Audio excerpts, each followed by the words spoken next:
This is breaking news from the Las Vegas Review-Journal. Sponsored by Michael Gaughan's South Point Hotel, Casino, and Spa. Part of the work that really has taken place all summer long to get to where we are today. Currently, we are still at 1,145 teacher vacancies. When you look at our data, we've sent 53 of our project facilitators into our neediest schools and where we have the greatest needs in our community to help.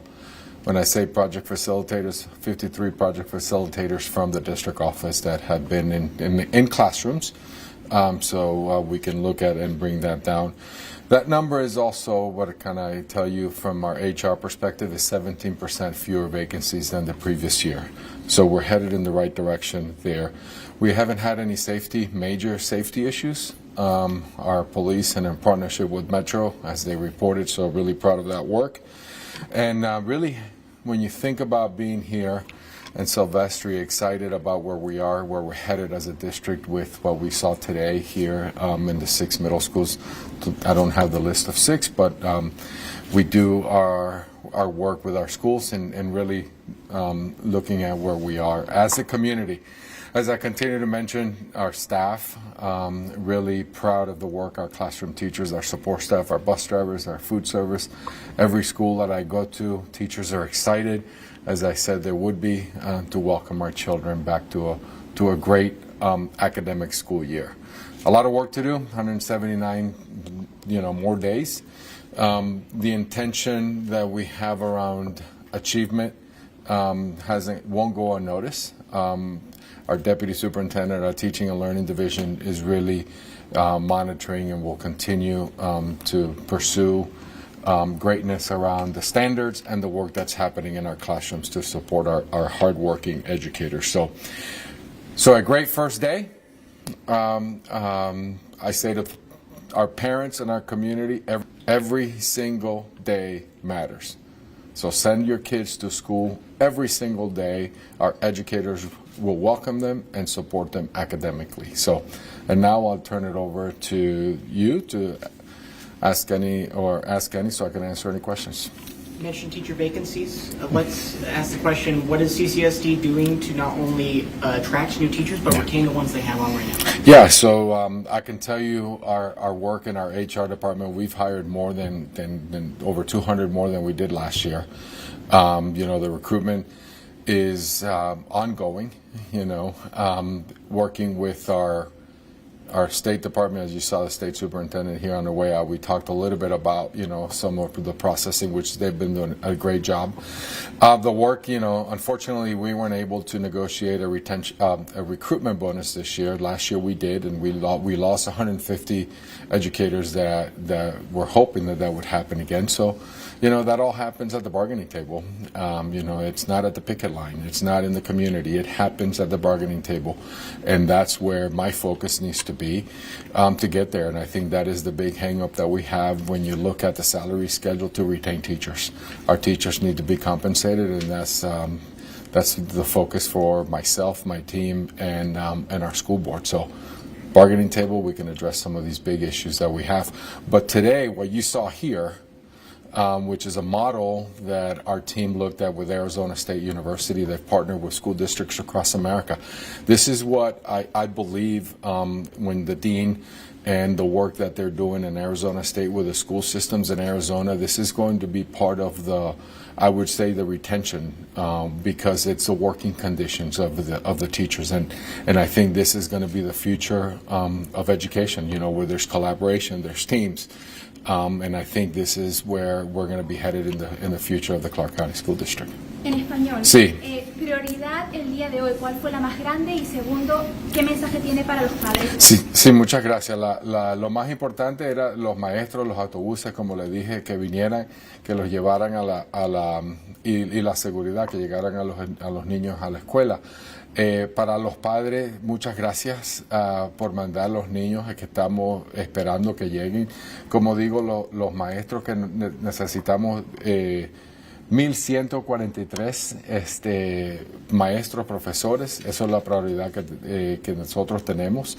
Pero para los padres les digo, manden a los niños a la escuela todos los días.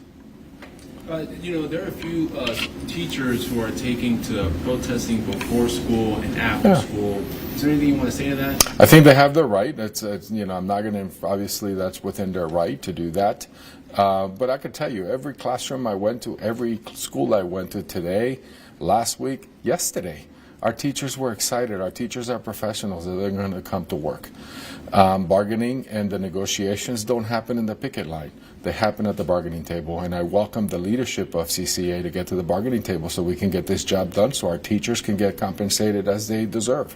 There's still a lot of confusion about SB 231 and how, if that money is being used, why it's not being used. And I think you mentioned to Abel Garcia, my coworker, that it's taking a while to get. Why is that? Well, it's not here yet, so the money is not at the school district.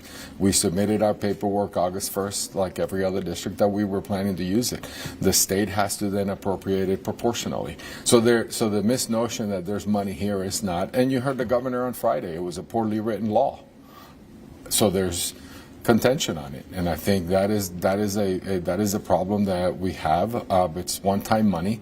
It's not to be used in raises. So as soon as the money gets here, however much we get, our plan is to really compensate for the 2 years that we have the money. We have an agreement, and really we'll be bringing something forward with ESCA and our Teamsters. Something's coming because they understand that it's 2 years. How do you feel starting this school year knowing that this contract is still up in the air? Well, I'm going to tell you, what I can say is that every school year after legislative session, the contracts have not been negotiated. That has been, since I've been here, has nothing to do with my leadership, and it's just really what happens at the negotiating table. That has been the history. When you look at the history of this school district, what we were able to do last Friday for support staff and administrators was historic. You heard from the Teamsters, 20 years in the making for ESCA. So the board is taking this serious.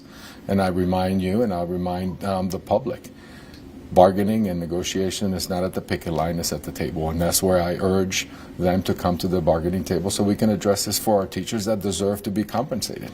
But the governor also said on that Friday that teachers deserve to be paid. And I agree with him 100%. I was a teacher. My sisters are teachers. I agree 100%. I'm not denying that teachers shouldn't be compensated. I think our teachers deserve a raise, and I'm trying to get it to them, and it needs to be at the bargaining table. Well, teachers that are watching this stream right now, they've heard a lot from CCEA, say those teachers that are part of that organization. They've heard a lot from their organization about what they're doing. And I'm curious, what is it CCSD is bringing to the negotiating table? I know there's only so much you can say, but from the CCEA, they're saying, okay, if the money's there, first year 10%, second year 8%. Is this not feasible for those teachers that are concerned? What does CCSD do? We've emailed them with the facts, with the facts that are out there. The salary schedule, it is my priority to address, where veteran teachers are compensated for their years of service and their degrees they've earned. And we've pushed that across the table. That has been very clear. The other piece, we've added healthcare costs. We proposed that, and I think they need to pay attention to the facts, not propaganda. So I'm excited to get to the table so we can address this so our hard-working educators can get compensated. They've also heard a lot about the lawsuit that's been filed against CCEA. I'm going to give you the opportunity to talk past the statement that you guys have given, but CCEA is saying that they're allowed to pressure certain things during the discussion process, and although they haven't protested yet, I want to give you an opportunity. Well, no, look, the statement was very clear in where we are, but if you really look at our teachers, you saw them today. You've been with me today and last week. They're professionals. They'll be working very hard as they do every year. But as far as the lawsuit, no further comment on that. I mean, I have to protect our kids and the integrity of the operations of the school system, and I'm also going to follow the law. And that's where the priorities are for this school system, for our parents, and for our kids, and also for the taxpayer. One more question. I think protecting kids is important, but if I can, you're also there to protect teachers as well. I said that, yes, absolutely. Let me just ask this. Some are in fear of making statements or going out and protest. Is there any fear that they should feel? Absolutely not. I mean, they have the First Amendment right. Hillary? I'll let you speak, Hillary, of course. I don't remove you from press conferences. I know with the salary schedule that you have mentioned in the last couple of weeks that for 78% of teachers will get some kind of raise, but it's a very wide range. Can you at least put out maybe an average where that raise might sit? I know some are 1%, 1 or 70, but is there kind of a... No, it's a great question, but I don't have that average, and I know that we put something else on the table, so every educator was compensated. So it will be 100%, not just the... Correct. Would that be to base salary, or would there also be some bonuses or incentives? No, there's no bonus. There's no bonus or retention or any of that. Can you say what the minimum would be in that? No, I really don't want to bargain. I don't want to bargain in public. That's a bad faith bargaining strategy. Thank you so much. Tengo una pregunta de seguridad. Dijo que no hubo ningún incidente grave, pero ¿qué tipo de situaciones se presentaron hoy? Perdón, la segunda parte. Dijo que no hubo ningún incidente grave, ¿cierto? ¿Qué tipo de situaciones sí se presentaron? No tuvimos nada de seguridad, que tuvimos problemas hoy en la escuela.